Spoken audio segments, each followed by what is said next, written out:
Selama bertahun-tahun, Papua kerap dipandang sebelah mata dalam pembangunan nasional. Wilayah yang kaya sumber daya ini lebih banyak dikenal karena konflik dan ketertinggalan, ketimbang potensinya yang luar biasa. Namun kini, angin perubahan mulai bertiup dari timur. Pemerintah Indonesia mengambil langkah besar dan berani dengan merancang jalur ekspor baru yang menjadikan Papua sebagai pusatnya. Bukan sekadar pembangunan infrastruktur biasa, tapi sebuah rencana besar untuk mengangkat Papua sebagai simpul ekonomi yang terhubung langsung ke pasar global.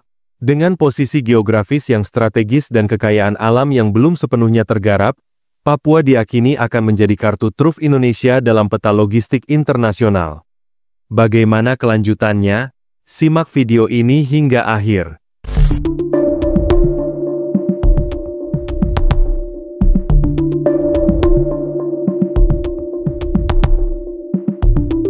Keputusan strategis ini memicu kecemasan di kalangan negara-negara besar. Jalur ekspor baru yang dirancang dari Papua bukan hanya akan mempercepat pengiriman barang ke kawasan Pasifik, Australia, dan Asia Timur, tetapi juga berpotensi menggeser dominasi negara-negara tertentu yang selama ini menguasai rantai distribusi global. Mereka menyadari bahwa Indonesia tak lagi bermain di wilayah domestik saja, melainkan mulai menancapkan pengaruh logistiknya secara global, dan Papua dijadikan pusat manuver ini. Dalam master plan yang telah disusun, Indonesia akan membangun pelabuhan laut dalam, jalur kereta barang modern, serta pusat logistik berbasis teknologi tinggi di wilayah Papua. Tujuannya jelas, menjadikan Papua sebagai jembatan antara sentra produksi di dalam negeri dan pasar internasional. Ini bukan sekadar proyek fisik, melainkan transformasi menyeluruh terhadap infrastruktur dan peta perdagangan nasional yang selama ini bertumpu pada kawasan barat Indonesia. Lebih dari itu, Papua akan menjadi pusat ekspor baru untuk berbagai komoditas unggulan seperti hasil pertanian, perikanan, dan barang tambang. Potensi luar biasa ini akan dimaksimalkan dengan sistem logistik terpadu yang memungkinkan petani dan nelayan lokal mengakses pasar ekspor secara langsung. Selama ini, mereka tertahan oleh keterbatasan akses dan jalur distribusi yang panjang. Kini, situasinya akan berubah drastis. Langkah ambisius ini tidak luput dari pantauan negara-negara maju. Australia, Jepang, hingga Amerika Serikat mulai mengamati perkembangan proyek Papua ini dengan serius. Mereka menyadari, bila jalur ekspor baru ini benar-benar terwujud dan berjalan lancar, maka dominasi mereka dalam kawasan Indo-Pasifik akan tergeser. Beberapa analis bahkan menyebutnya sebagai pemindahan pusat gravitasi perdagangan dari barat ke timur. Ketertarikan terhadap Papua bukan hanya datang dari negara yang cemas, tapi juga dari investor yang melihat peluang. Sejumlah negara seperti Korea Selatan, Tiongkok, dan Uni Emirat Arab telah mengirim delegasi untuk menjajaki kemungkinan kerjasama dalam pembangunan infrastruktur maupun sektor pendukung lainnya. Indonesia pun berada di posisi strategis untuk menentukan siapa mitra yang tepat dan bagaimana aturan main akan berjalan. Namun, jalan menuju perubahan besar ini tidak sepenuhnya mulus. Tantangan geografis Papua yang kompleks, keterbatasan sumber daya manusia, serta tekanan politik dari pihak luar menjadi rintangan yang harus dihadapi. Meski demikian, pemerintah Indonesia tetap teguh bahwa ini adalah bentuk nyata dari keadilan pembangunan dan bagian dari strategi memperkuat kedaulatan ekonomi nasional dari ujung timur negeri. Transformasi ini mengubah narasi tentang Papua secara drastis. Dari yang semula identik dengan konflik, kini menjadi simbol kemajuan dan potensi masa depan. Hal ini membuka harapan baru, tidak hanya untuk rakyat Papua, tetapi juga untuk bangsa Indonesia secara keseluruhan. Papua yang dulu sunyi, kini mulai bersuara lantang di panggung dunia.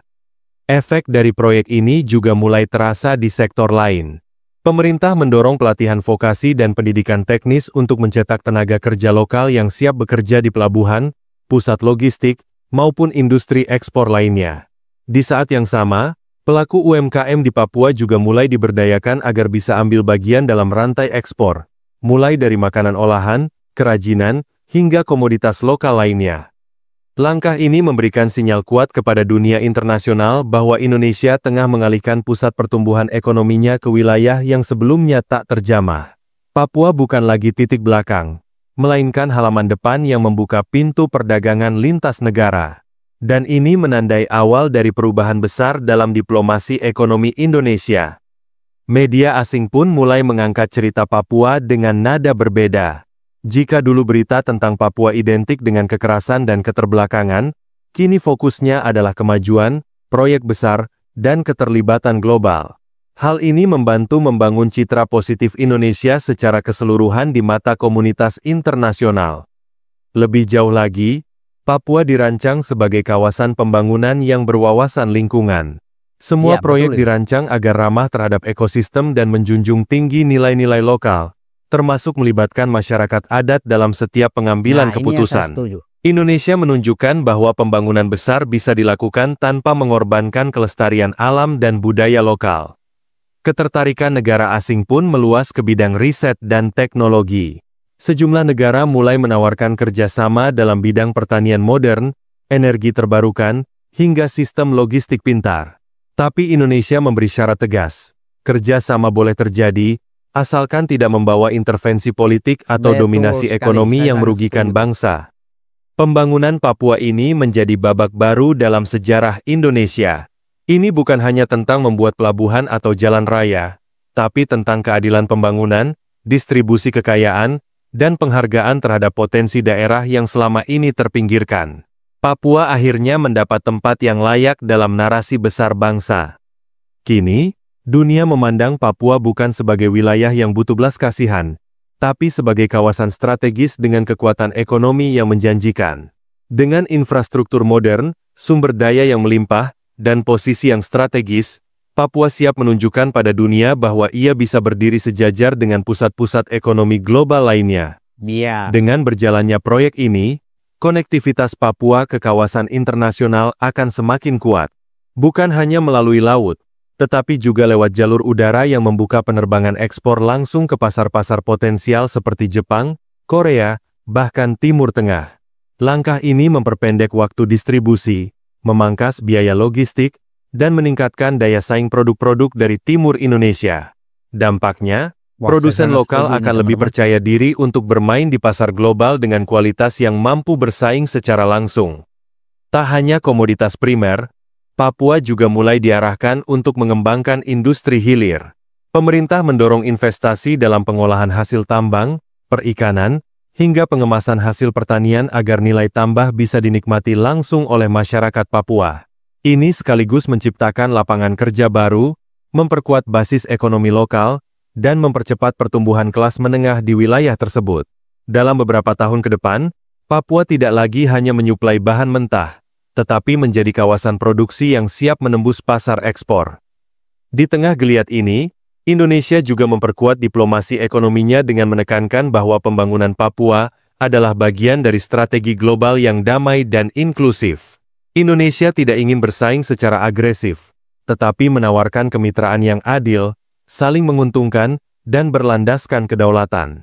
Dunia kini melihat Papua bukan hanya sebagai titik di peta, tapi sebagai simbol bangkitnya kekuatan baru dari selatan. Ini adalah momen langka yang tak hanya mengubah wajah Papua, tetapi juga wajah Indonesia di mata dunia. Dengan dibangunnya jalur ekspor baru di Papua, Indonesia tidak hanya mengubah wajah wilayah timur yang selama ini terpinggirkan, tetapi juga membuktikan kepada dunia bahwa kekuatan ekonomi Nusantara semakin merata dan tak lagi terpusat di Jawa saja. Ini adalah bentuk nyata pemerataan pembangunan dan bentuk keberpihakan negara terhadap daerah yang selama ini dianggap tertinggal. Kini, Papua bersiap menjadi titik tolak ekspor strategis yang membawa keuntungan besar, baik secara ekonomi maupun geopolitik.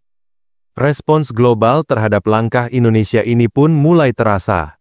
Negara-negara besar mulai memantau dengan seksama perkembangan infrastruktur dan kebijakan ekspor dari Papua. Kekhawatiran mereka bukan tanpa alasan, karena jika Papua benar-benar berhasil menjadi gerbang ekonomi timur Indonesia, maka peta rantai pasok dunia akan mengalami pergeseran signifikan. Indonesia bisa jadi poros baru distribusi komoditas yang mengguncang tatanan lama perdagangan internasional. Papua kini bukan lagi sekadar halaman belakang Republik.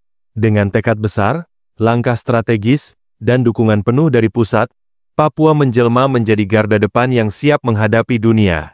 Ini bukan sekadar pembangunan fisik, melainkan tonggak sejarah kebangkitan wilayah timur yang selama ini menunggu giliran untuk bersinar. Indonesia telah menyalakan lilin besar di timur, dan cahayanya mulai terlihat terang hingga ke seluruh penjuru dunia.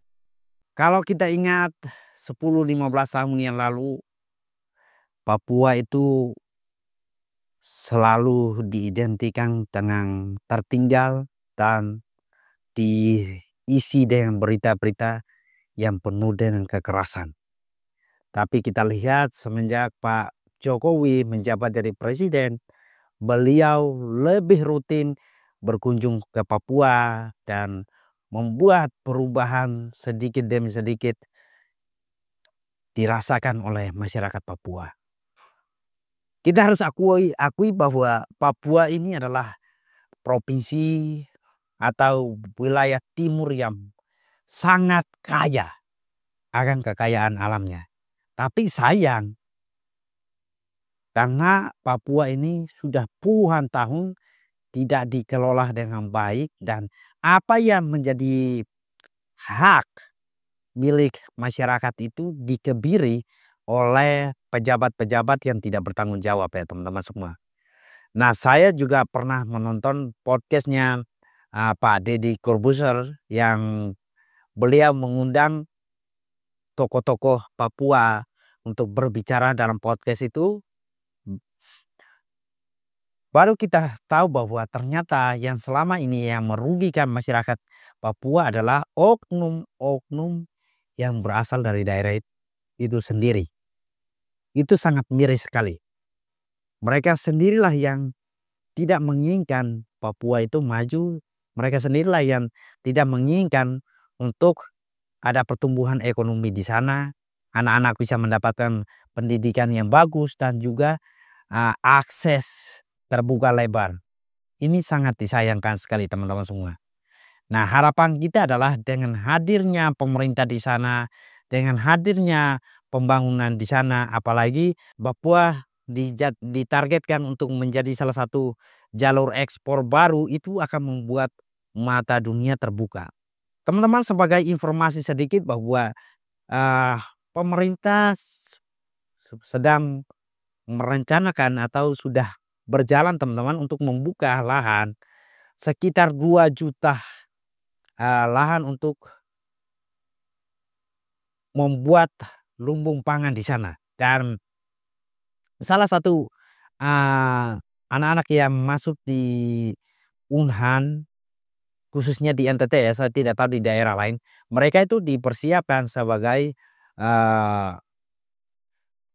anak-anak yang siap diturunkan di bagian logistik. Nah, fungsinya anak-anak Unhan yang sekarang ini yang mungkin teman-teman semua yang sudah mengikuti channel ini pasti tahulah kenapa saya cerita tentang Unhan ini. Unhan ini salah satu mereka akan setelah lulus itu mereka akan dikirim ke program-program pemerintah nasional. Mereka akan ditugaskan di sana untuk menggarap program-program ini. Dan ya, untuk lebih jelasnya kita akan lihat perkembangannya ya teman-teman semua, gimana kelanjutannya teman-teman. Dan saya percaya sekali kalau Papua dijadikan salah satu jalur ekspor baru dan di Papua juga sudah dibukakan lahan ya sekitar 2 juta hektar, itu akan memberikan peluang yang sangat bagus sekali. Karena kita pengen masyarakat Papua juga ikut merasakan apa yang menjadi program pemerintah. Kita rindu juga pendidikan di sana itu benar-benar dirasakan dan lain sebagainya ya teman-teman. So, dukung langkah pemerintah ini untuk memaksimalkan setiap program yang ada di Papua ya teman-teman semua. Peace.